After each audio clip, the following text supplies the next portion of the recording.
Boom shakalaka, ladies and gentlemen, freaks and geeks, brothers and sisters around the world. It is your boy Grusche, aka the Esoteric, Noetic, aka the Chocolate Nubian Soul Brother from Ghana, West Africa, dropping the wisdomatic truth bombs.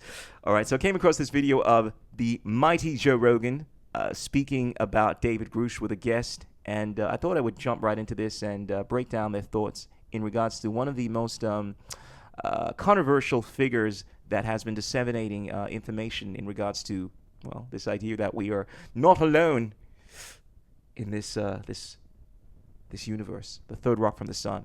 Let's get it.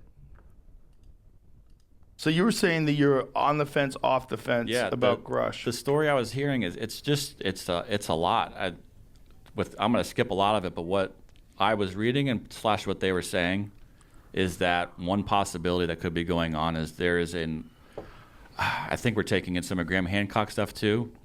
If people were around on Earth 500,000 years ago, in some way, there was some split and a second set of humans continued on, and we're like in this interdimension space where they're both happening simultaneously, and that's where like if he was saying this? No. This is from I'm gathering this all from like that video. I'm adding in some of Graham Hancock stuff too because this kid also interviewed him, Jesse Michaels, on his podcast, and they're talking about some of the same stuff, but. Something they said in the Grusch interview on his podcast was that an idea would be that these people exist on like a split timeline from us. Like we had cataclysms and died and repopulated and whatnot. Now we've ended in this place in 2023 with combustion engines and we're flying around. These people would have been in a different anti-gravity. Who knows what they figured out? And they went somewhere else?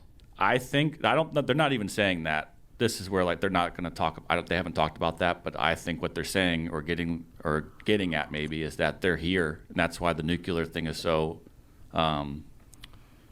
important to them. They're on the same planet as us, and if we blow up the planet, it goes away from them. So they're too. Here, we just don't know where they are. And that's where the interdimension thing comes in. That's what I'm gathering out of what I've heard. How high were you when you came up with this? It's not. I don't think I'm saying it's my theory. This is what they're sort of saying, and Grusch is sort of like. That's an interesting thing you're saying. He's not confirming it with them or anything. But I love this. You can see Joe Rogan listening to this guy and trying to make sense of it, and a lot of it is not making sense. And look, I understand. Obviously, this guy is in this situation where he's extemporaneously trying to make this theory sound plausible. Basically, what this guy is talking about is what's referred to as the ultraterrestrial theory. This idea that extraterrestrials, and they're not extraterrestrial, but they are actually from our planet, but just from perhaps a different time period. And what's very vague about his theory is that he's also mentioned an interdimensional component here, perhaps a different timeline, but the ultraterrestrial theory would be predicated on the idea that perhaps this civilization, this race, somehow survived the Great Deluge, the Great Flood, right? Because most of our understanding about civilization was wiped off during this point, and they have continued to progress. And I presume that he's also implying that perhaps they're on a different timeline in terms of them having access to. Oh, well, this is the thing where his theory at least gets a little kind of squirmish, because where are they? I mean, perhaps he's insinuating that somehow they have some kind of technology where they've gone into some kind of interdimensional reality or something like that. But the ultra-terrestrial theory would be predicated on the idea that they're still here. They're still local to our planet. However, they are actually of this planet, right? So they're not extraterrestrial, meaning they are not from this planet, right?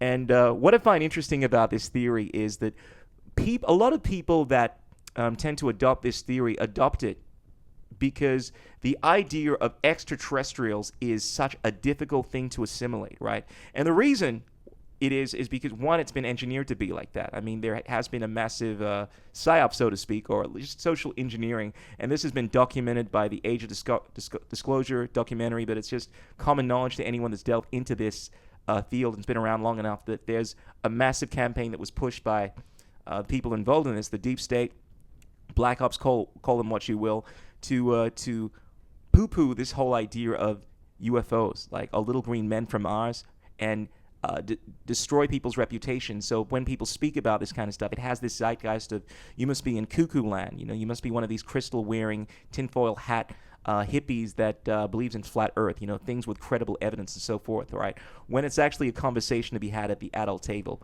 And as a result, people not wanting to reject where the evidence is actually leading right now, because it's not as if a lot of the people that are not familiar with the subject matter think that all of this stuff is hearsay and so forth, but there's a lot of stuff that we absolutely know as hard evidence in regards to this particular subject matter, right? But people, because they're not familiar with the subject matter, they would rather adopt other ideas that are not consistent with where the evidence is right now. And I've always maintained that people that delve into the topic of ufology a little, they become skeptics or people that just don't buy into this stuff at all. They think the whole thing is hogwash, right, so to speak. Or they become skeptics, and there's nothing wrong with skepticism. A good skeptic refrains from judgment until they are more conversant with the facts. The word skepticism is derived from, I believe, the Latin word skeptami, which means to consider. And when you don't know enough about something, obviously you consider it. You don't say anything definitive, but bad skepticism is when you arrive at a tremendous amount of knowledge and understanding. Facts become very, very clear, and your attitude is, well, I don't know, maybe, we don't know. And there's this attitude of like, I don't know what it is, when the evidence is so unbelievably clear.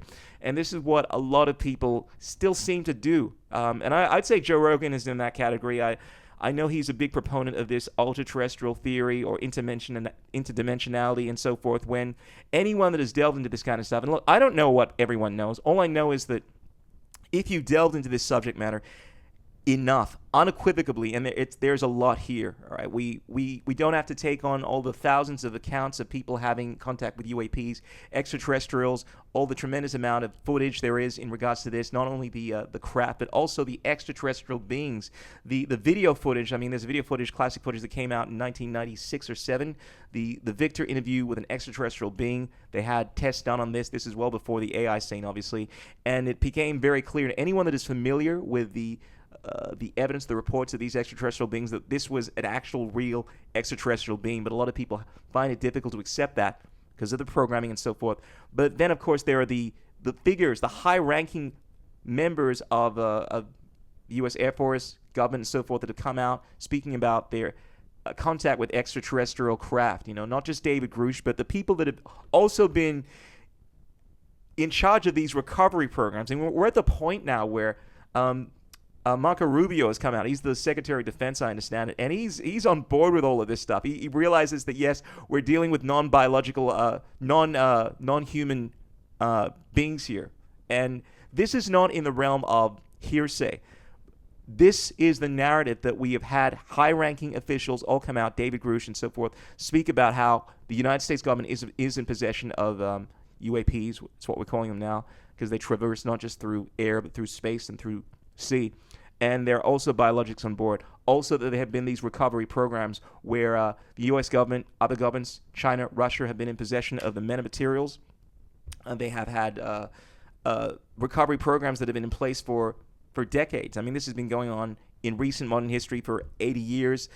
Figures like the Colonel Philip Corso that oversaw the recovering of many of this craft, and it's been used in order to essentially bring us into the technological age. Things like the integrated circuit chip, things like fiber optics, things like night vision, the list goes on. They've all have come from these technologies, right? So there is a tremendous amount of hard evidence. And when I say hard evidence, when people that have had high-ranking status have worked on this kind of stuff, and then their stories are corroborated by many other people, you're getting the same kind of information. This is cross-referencing. From a legal standard, this is credible. In the same way, if if one person broke into your home and there were two witnesses that saw that person break into the home, that would be enough to get a warrant in any kind of like Western legal standing, all right? And granted, you can make the argument that these people are not credible, but when you have not just the witnesses, but credible witnesses that are all saying this kind of stuff,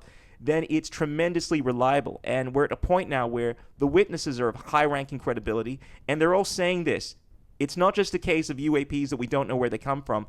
They're biologics. We're dealing with extraterrestrial beings here. This is the thing that a lot of people seem to misunderstand because they haven't dug deep into this stuff.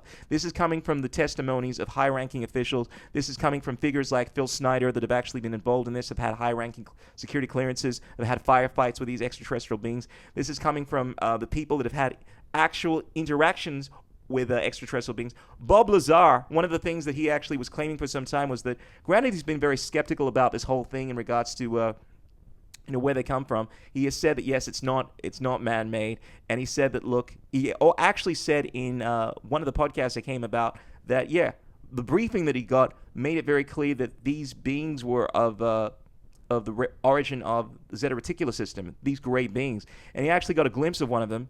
He actually said that to John Lear, who's since passed away. But the things that we do know about this make it very, very clear what is going on. But nonetheless, a lot of people have these other theories purely because they have not delved deeply enough into the subject matter. And that's just something I will say for someone that has spent over tens of thousands of hours going through the subject matter. I mean, I got into this stuff from a very young age, but I'd say more seriously around year 8. I had my first public debate on this in high school in year 10. Fucking brilliant, where it was basically 3-on-3, right? And I was, remember I was very nervous, but very confident in regards to what I knew. And I couldn't believe that no one basically had any real knowledge about this subject. It was 3-on-3. One of the people on my side really had no clue and was basically making arguments that he wasn't sure. Maybe it's real, maybe it's not. It could be very much fake and so forth, right? So it was undecided. And then one person was saying, look, she'd had a personal experience, had actually seen it herself, therefore was convinced, as had I. But I was sticking to all of the verifiable information that we had. And this is back in, I'm showing my age here, but this is a long time ago, right? And because I was so convincing and I had all the knowledge, I basically won the debate for my entire team because everyone else was just making Momo arguments. But I've been deeply into the subject matter. I've gone through all the conspiratorial stuff, as I'm sure Joe Rogan has, and I've gone through all of the hard, governmental side of things, which is what we're seeing now through David Grusch. And the figures that are involved in this make it very, very clear. The one person I found to be the most reputable, the most on point, the most wisdomatic when it comes to this subject matter would be Daniel Sheehan. He is the counsel for the Disclosure Project, and he's someone that I think is the GOAT when it comes to this subject matter that is still alive. I think he's above 80 years old, looks like he's in his 40s or 50s, and has a philosophical understanding of this, a scientific understanding of this, a legal understanding of everything that's happened, and he is completely on board with everything that I'm saying. People like Joe Rogan, who I have a lot of respect for, in my opinion, has a tremendous amount of knowledge on this topic, but he also has a lot of ontological bias, and where it's very difficult for him to accept many of these concepts. As a result, sides with some of these more fringe theories, because this idea of UFOs, extraterrestrials specifically existing, is too much of an ontological shock to his worldview, that he tends to go with the more fringe ideas. And I think most people tend to just disregard this kind of stuff, even despite the evidence. And it moves into the realm of flat Earth. And what I mean by that is, flat earthers are a unique, interesting thing, because not that long ago, a couple of 100 years ago, it was the norm, because most people didn't have access to the knowledge and understanding, didn't really think deeply too much in regards to the world, whereas I'm sure a lot of people didn't think the world was flat back then. In fact, that is the truth a few hundred years ago, bearing in mind that much, much longer back, we find that civilizations, advanced civilizations, understood more about the science of the planet, realized that it was spherical and so forth. But my point is that because of the zeitgeist, right? Because there's also this attitude of this is what the world is. You were considered a crazy person like Galileo if you said anything against the status quo. And despite the fact that it's 2025 now, right? And we all have this knowledge and understanding in regards to the Earth. There are a lot of people that don't really keep themselves up to date with technology. They have a low TQ, technological quotient, and are so distrustful of the state, but also their own observational skills seem to have been eroded. And as a result, they've fallen into this worldview because it's too difficult for them to accept, right, the spherical nature of the planet. As a result, they subscribe to this whole idea of flat Earth, which sounds crazy, but I don't think it's that different to what we see with the whole ufology scene, right? In the sense that whereas the one distinction is that this whole area is far more esoteric, because the vast majority of people don't have access to or have not taken the time to really understand what's going on in the ufology scene, right? Whereas with the flat Earth thing, most people go through basic science and so forth, and the zeitgeist is that this is the case, right? That the Earth is not flat. Many of the people in the ufology scene have not really delved deeply enough into this subject matter, or most people, I'd say, around the world. As a result, they find it very difficult to come to terms with what's going on. But the one theme I find that is consistent within both the flat earthers and the people that are unwilling to look at the evidence in regards to the extraterrestrial beings is that it's an ontologically disturbing idea that we are not alone in this universe, because they have been programmed into this zeitgeist mentality of reality being one way for such a long time that it becomes very difficult to accept reality being another way. And therefore they come up with all these rationales to explain why something is, as opposed to the preponderance of evidence which points to something being very different. But anyway, let's go on. It's a lot to take in. That's definitely for sure. Yeah, it's all a lot to take in. David Grusch is that UFO whistleblower that testified in front of Congress. Yeah. It's hard to say, man. The thing about it is, I believe he's telling the truth as far as what he's experienced and the documents that he uncovered and the people that he talked to. But how do you know whether or not they're just using him as a useful idiot to just get out some silly story? Because all right, let me answer that. Look, so this is the useful idiot argument, and this has to do with someone's worldview. I have a problem with the whole concept of useful idiot, because anyone can be a useful idiot, right? Ultimately, we all make decisions, we all do our research, we all try to figure out what's going on in the world, right? And then a good researcher will cross-reference their information. They won't just rely on one source, but they'll rely on multiple sources. But if you have this whole idea that someone can be a useful idiot, you're basically saying that you don't trust someone's ability to actually look at things for themselves enough, and you think they're just pawns. They're all being used. They essentially have no real discerning qualities whatsoever, and they're all just being used. You don't even have any real evidence in regards to how they're being used. You're just saying, well, I don't know, maybe they're useful. Well, maybe everything that you know has come about because you're a useful idiot. Maybe you have been brought into a psyop, right, to deny the existence of extraterrestrials despite a preponderance of evidence. Maybe you're all being influenced by the mass media. Maybe you're all being influenced by extraterrestrial beings that are pulling the strings in regards to everything that you think. There's no accountability. You're all useful idiots, right? It's so easy to go with that worldview without any evidence. It's kind of like calling someone a racist. I mean, most of the people that do that don't have any real basis for it. It's just something you can throw loosely around. But rather than making an argument, look, this information that you believe is false, and I can prove that it was given to you with malicious intent, and make a case as to why that is. Can't do that. Maybe you're just a useful idiot. But there are all of these people that have seen what I've seen, and I had firsthand experience of this kind of stuff, and it all adds up. Well, maybe they're all having some mass hallucination. These are just generic arguments people make because the alternative, right, is that the alternative is too difficult to incorporate into the worldview. And I found that someone's worldview is so relevant to whether they accept these things. I mean, there are four basic pillars that will determine someone's worldview. One's whether they accept the cosmological argument. This is the existence of some kind of higher power, why there's something as opposed to nothing. The other deals with the epistemological nature of reality, like how you actually look at what is real. Another deals with the teleology in regards to where you think the planet, what is happening to humanity, the goal. Are we all evolving towards higher consciousness? Is there entropy? Is there centropy? What's the whole purpose of everything that's going on? What's the purpose of what's going on right now? And if you have a particular worldview that is based on, let's say, a dogmatic system, and it could be scientism just as easily as it could be some religiosity, it will sometimes obfuscate what you think is going on rather than accepting something as it is for what it is. It has to mean something because it aligns with your worldview. The fourth is the relationship of consciousness towards this Euclidean meat-space reality, whether or not you believe in free will. A lot of people don't even believe, and this actually supports this whole idea of useful idiot. If you're someone that thinks that we don't have any autonomy, ultimately we're all strings. Ultimately, people that make decisions to do certain things, they're all being influenced. And obviously, this is a worldview that I don't accept. But a lot of people that support this worldview, that we're all strings, we're all being influenced, everything is a conspiracy, don't accept the worldview of autonomy, right? And I'm not saying it's right or wrong. In fact, I will say that now. I completely reject the idea that we don't have free will. I mean, that's a completely ludicrous idea to any rational philosophical thinker, because the entire moral system of the classical moral system is predicated on that. And that's you could say that's a worldview in terms of how I look at ethics, right?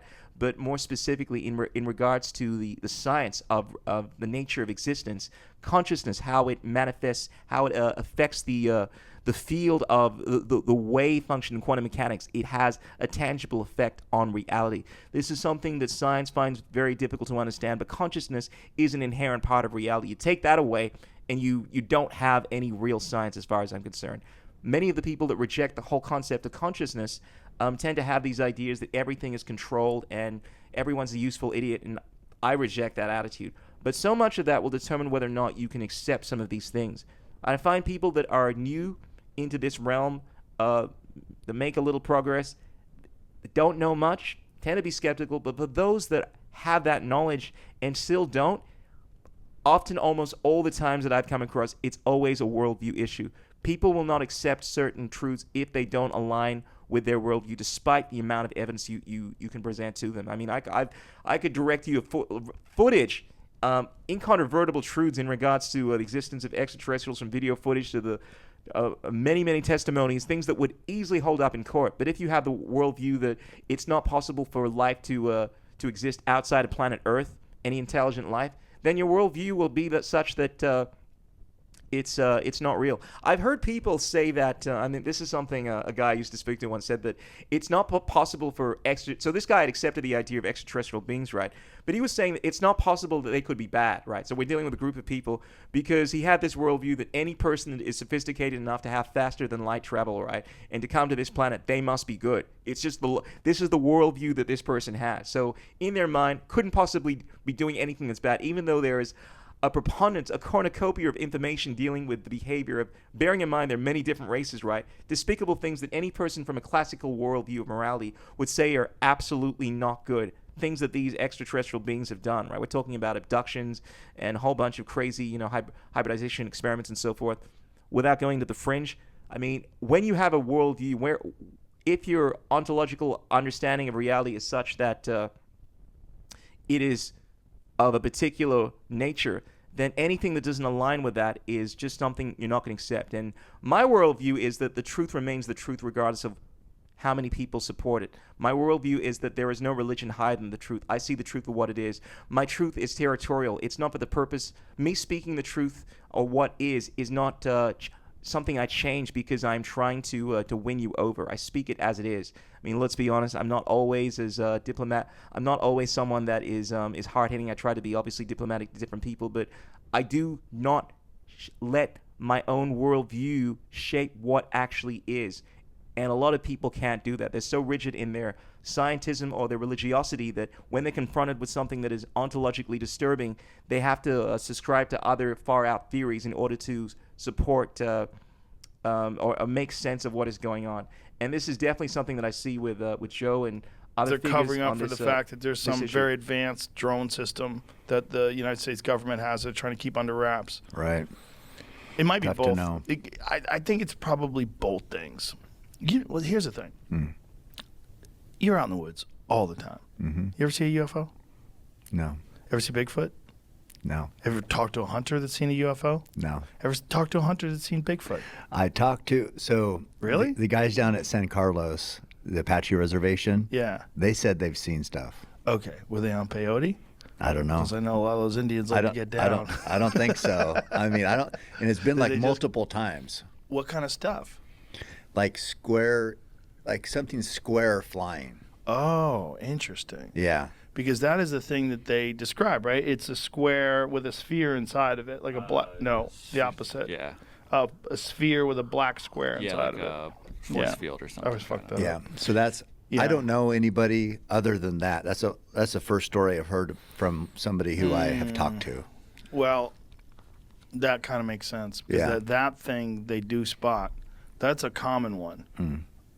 Some flying square inside a sphere, like a translucent sphere. And that's like legitimate pilots have seen that. That's a weird one. Right. Because that The thing is, there's so many UFO sightings of all different sizes, and anytime someone speaks about this phenomenon as if it's like a one size fits all kind of thing, like why are they here, what are they doing, what do they look like, it's like you're speaking about cars or people. They're all different. I mean, people are so myopic with their understanding of this topic that they think that it's just like a one answer fits all. We're dealing with many different groups, and without going into the details of this kind of stuff, I mean, the most commonly recognized extraterrestrial beings, and this is from the cornucopia of literature on this, are referred to as the Greys, and there are different types. There's at least 3 basic types. But typically they have these slant eyes, insectoid-like features, but they are the brown, kind of greenish ones. And then you also have the more Noetic, slightly taller ones. But there are different types. And then, of course, you have the reptilians. These are the ones that typically are found in more sinister circumstances and involved in a lot more nefarious things and so forth. But that being said, there are many, many different types of extraterrestrial beings. These are just a few to mention. If you were to speak about extraterrestrials as if there's just one group, like what are they doing, why they're here, without getting into the details of what's going on, you can't really coherently express what's going on. And one of the things that I always use as a litmus test into discerning someone's understanding of this topic is how they speak about this issue. If they're just being vague and saying, oh man, they're here to help us, and they're from an interdimensional planet, and they speak about it as if it's just one generality, right?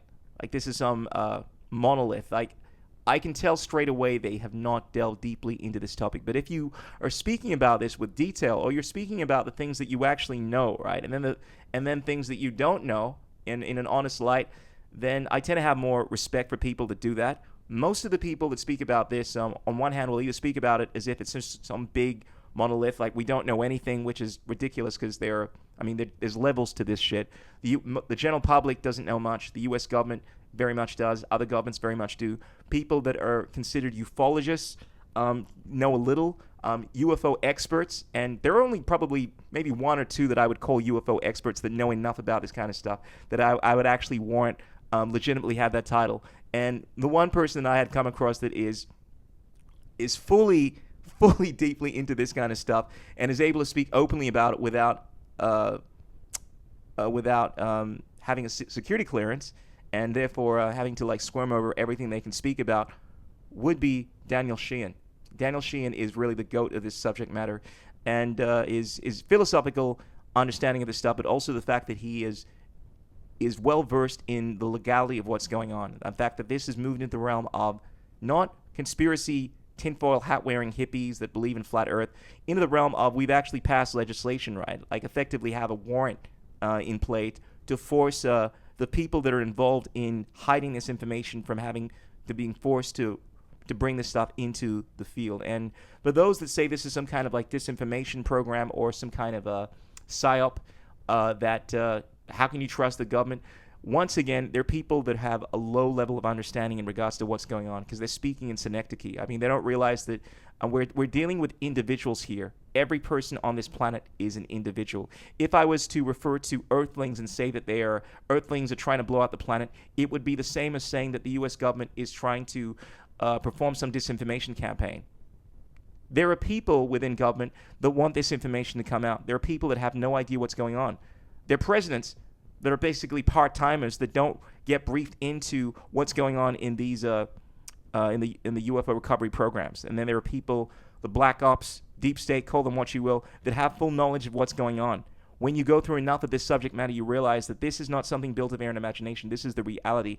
And anytime you're speaking about what's going on here, you have to realize that there are different interest groups. There are people that are trying to force the hand of people that are involved in this recovery program to come out and divulge this information. There are many people that have actually died that had some very nefarious intentions, right? The original gangsters, so to speak, MJ-12, put together by Truman, were figures that were tasked with the efforts of trying to discover what was going on with the whole UFO scene. This is in 1947, I want to say, but ended up covering up much of this information. They were able to name successors that could go on. Now, granted, the original members of the MJ-12 have died. This idea that they're all this organization is like one megalith and it all adheres to one structure, even if there are certain generalities at play, there are also individual motives at play. People trying to do different things, people that want to come out, people that consider this information to be far too dire, far too, there are levels to understanding in regards to what's going on. I would say at the moment, we are at the first tier. Nonetheless, probably the most important tier, where the zeitgeist is changing to the acceptance that UAPs are an actual real thing. France, Brazil has come out and saying that it's not theirs. The understanding that there are biologics on board, and the understanding to those that are being honest with themselves that they are actually of non-terrestrial origin. That is the first tier. The second tier is, we're starting to see this come about, is the fact that the U.S. government is pretending to know a lot less than what it actually knows. Their involvement in this has been from the onset, and I mean, people that are deeply into this realize that this is the case. For the last 80 years, they've been involved in reverse engineering this craft, and the technologies at play are far beyond what any known nation has. I mean, any person that has delved deeply enough into this subject matter realizes that. We have these UAPs that are flying faster than 40,000 miles an hour, maneuvering in ways that defy the laws of physics as we know them to be, making it very clear that our understanding of physics, like anything else, is evolving. And we've realized that the technologies that they have at play are able to do what they do because they have a much better understanding of the physics at play. They're not violating the laws of physics. They're just doing things that we don't understand. And we're learning that, I mean, through figures like Bob Lazar. I mean, much of what he was saying now has been corroborated in regards to how these technologies work. If you get into the inside baseball, how they're able to create some kind of force field that creates their own environment that allows them to, in a sense, defy the basic physics that would dictate how much of our combustion devices craft fly like, and are able to move at tremendous speeds now due to this warped reality that they've created in this force field. And this has been captured through telemetry and so forth. But anyway, without getting too much off on a tangent here, people that dive deeply enough into the subject matter realize that there are certain key truths in regards to what is going on, and it only requires being open and minded enough, honest enough with yourself to acknowledge what these things are. Anyway, moving on. My theory, and this is totally unfounded without any research whatsoever. It's just those are the best kind. This is my favorite kind of theories. My theory is that they have this ability to make something move in this insane way with gravity, but they can't put a body in it, and they can't put weapons in it. They can't. It's just an object that they can get to move at insane rates of speed. That's what I think. I think the military applications of this thing have yet to be figured out. But I think they do have something that can do things that we have no knowledge of. Okay, this is where I start to, I mean, granted, this is just a theory. We all are entitled to theories. I start to question how deeply Joe Rogan has gone into this kind of subject matter. And look, he's had some of the biggest guests in regards to this, Bob Lazar and so forth. But my problem with that is, one, the current understanding of physics, and I'm definitely no expert in this subject matter, is that even if you had something doing what these craft are doing, tic-tac speeds, right, based on our understanding of how this stuff works, we shouldn't be able to do anything like that, because something like that would rip apart regardless of whether or not there was a human being in it. So G-force is obviously not even an issue in terms of human beings being able to withstand that, but having a physical thing that could behave the way in which these craft behave is so fantastic. The kind of energy that would be required to actually sustain something like that is so far off that if we actually had access to that technology, we're able to fully utilize it, it would make sense that we would be able to use that in order to have far greater technological capability from a military application. And one of the things that became very clear during watching The Age of Disclosure, highly recommend people checking that out, is that there is pretty much a space race, so to speak, or a Manhattan Project on steroids at the moment, because whereas it's very clear, we know that there is a reverse engineering project, by the United States government to use this technology that has been recovered to essentially better their current military applications and so forth. And this has been done for many, many decades now. There are other countries that have actually recovered their own craft. I mean, the Russians. I mean, people think this is a phenomenon that's limited to the U.S., but this has been there have been reports of Russian down craft for as long as I can remember.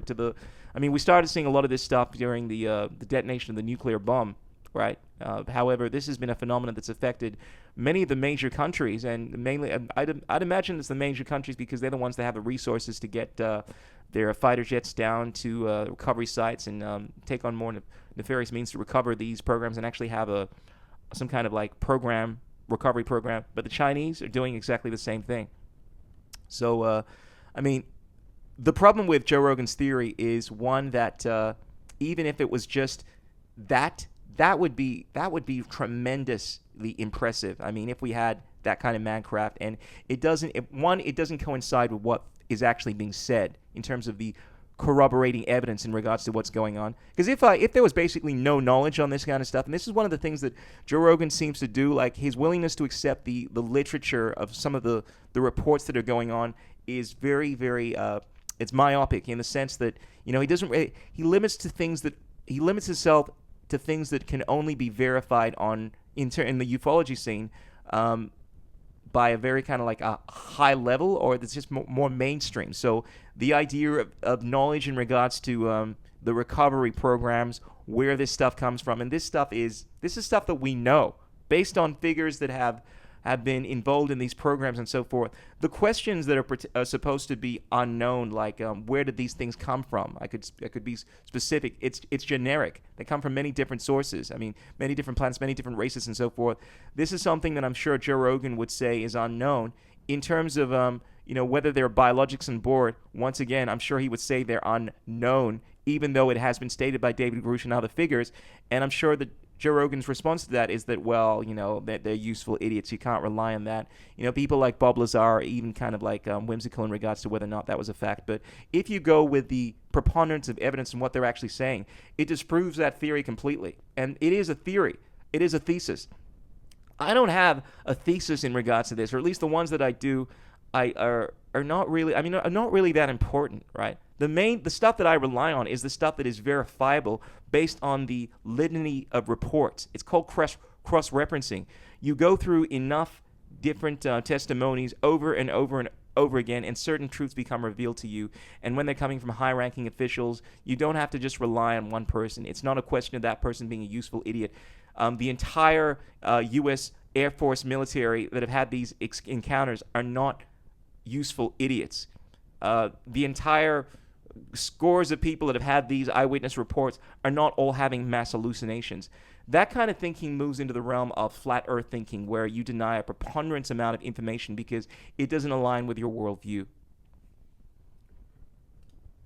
But the United States government is probably have in their possession something that was either back engineered from something from somewhere else, or something that they developed in a completely top secret environment. Well, that much of it is true. Something from somewhere else, obviously, but somewhere else non-terrestrial based on what they're saying, or in a completely different environment. With the top research scientists probably during the wars, during World War II and Vietnam. That's impending. And in Iraq and Afghanistan. You think about the amount of money that gets funneled through the government. And that they don't, didn't the Pentagon just for the 6th year in a row fail their audit? Imagine if you failed your audit 6 years in a row. Boy, they'd crawl up your ass with a fucking microscope. Yeah. I think, is that what it was?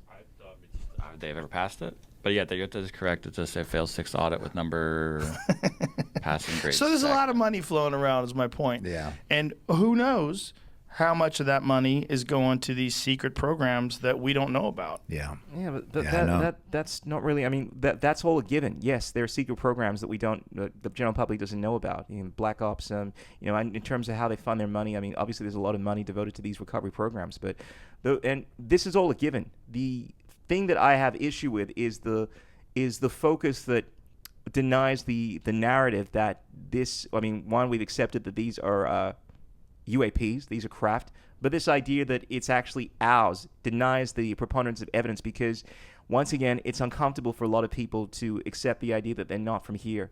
And to me, it just undermines everything that is going on, because the reason that this entire area is such an important area, one, is that we're dealing with the idea of beings that are not from this planet. All right, and if we're not alone, and I would say it's pretty obvious, we're not alone on this in this universe, which is obviously the case.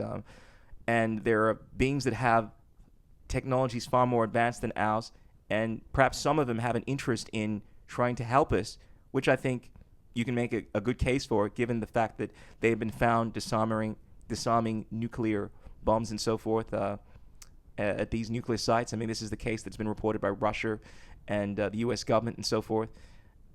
And there are clearly a lot of things to be learned from them. It could benefit society in so many profound ways.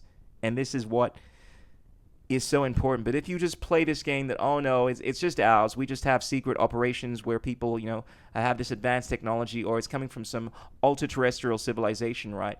And that would be impressive as well. Or if they're interdimensional, that's impressive as well. And they could be all. In fact, if you really want to go into the roots of all this kind of stuff, I can bring up evidence that supports all these different ideas, in different capacities. But the idea that all of this stuff is going on, if you get really specific about it, is very plausible. But it's the shift away from the idea that we're dealing with non-terrestrial entities that I find most discouraging, because that really is at the heart of what is going on. And this is fundamentally at the heart of what these people that have been involved in these recovery programs, the ones that are able to speak out, are actually saying. And if they did that, and they did have the top scientists, and if I was the fucking president, and I was the chief of staff, and I was running the Pentagon, I would want the best scientists. So I'd recruit the best scientists, and I'd say, hey, this is national security. We're working on this project. It uses gravity propulsion. Shut the fuck up. Yeah. Don't tell anybody, but you get to work on some cool shit. Yeah, and you get paid a lot of money. You get paid a lot of money, and you get to be a part of one of the most insane discoveries in human history. So this is what we're working on. Yeah, and they've been working on this for well over 40 years, 50, 60 years, and they made no progress. That's because they're dealing with a technology that is far beyond our understanding. And this is why this recovery program is going on. I mean, granted, we've made some progress. I mean, they breached the hull. They've been able to understand these metamaterials. Many of these UAPs and so forth have been reverse engineered so much that we brought about the integrated circuit chip and so forth. But we haven't even touched the surface of this technology. I mean, the real hard-hitting stuff is the faster-than-light travel capabilities, the anti-gravity fields that are generated. I mean, from my understanding, the amount of energy that is required to power these things is such that it would be so tremendously changing to this entire civilization that the idea that this stuff is understood and it was made by humans would lead us to the conclusion that the people behind this are obviously somehow still around, I would think, right? And they're working with us. Or, I mean, I'm trying to go into Joe Rogan's theory here of this, the ultra-terrestrial theory, which just doesn't support what they're all saying. But the problem I have with the fringe theories, right, is that the fringe theories in terms of what I call fringe, the ultra-terrestrial theory, is less plausible, right, than the extraterrestrial theory, right? But the extraterrestrial theory is more plausible, is where all the evidence is pointing to, and has far-reaching implications in terms of how it affects our society and the planet. But it's a case of people adopting something that is far less plausible and far more difficult to prove because there's no real evidence for it, because one theory just seems like it's not in line with their worldview. And this is something that I find tends to happen a lot in the discussion in regards to ufology. It's such an ontological shock to people's worldview that they often come up with alternative theories that are completely devoid of where the evidence is right now. Anyway, let us know what you think. I'm going to finish up this video. I think it pretty much ends up over here. Yeah, I think that's likely too. But then you got to go back to like the Foo Fighters from the 1940s and the crash at Roswell, and that you also have to be open to the possibility that, like, look, there's a lot of planets out there. A lot of planets out there. It's very possible that we're not alone. Well, it's not more than possible. It's a real thing. Anyway, ladies and gentlemen, freaks and geeks, let us know in the comments below what you think in regards to the question of whether or not we're alone in this universe, this multiverse. Did you watch the documentary Age of Disclosure? And what do you think about Joe Rogan? Do you think his viewpoint is on point? Do you think he is a useful idiot? Do you think he's controlled opposition? Let us know in the comments below. I personally think he's an intellectual just like any other person and is entitled to his opinions, but based on his worldview, he has a lot of biases, and he is someone that is deeply into this kind of stuff. Like his general understanding of what is going on is beyond the vast majority of people. But I think there are a lot of issues that he has with accepting this thing because, one, it makes you look stupid, I think, within the general public status quo, and I think there is an element of that concern that still weighs in his mind, and also he having like a more of a materialist mindset. Accepting some of these things just seems too outside of his ontological comfort zone. Anyway, until next time, as I always say, there are three things that cannot remain hidden for long: the sun, the moon, and the wisdomatic truth bombs of yours truly, Grusche, Esoteric, Noetic. Ow! I don't even care where this phone leads.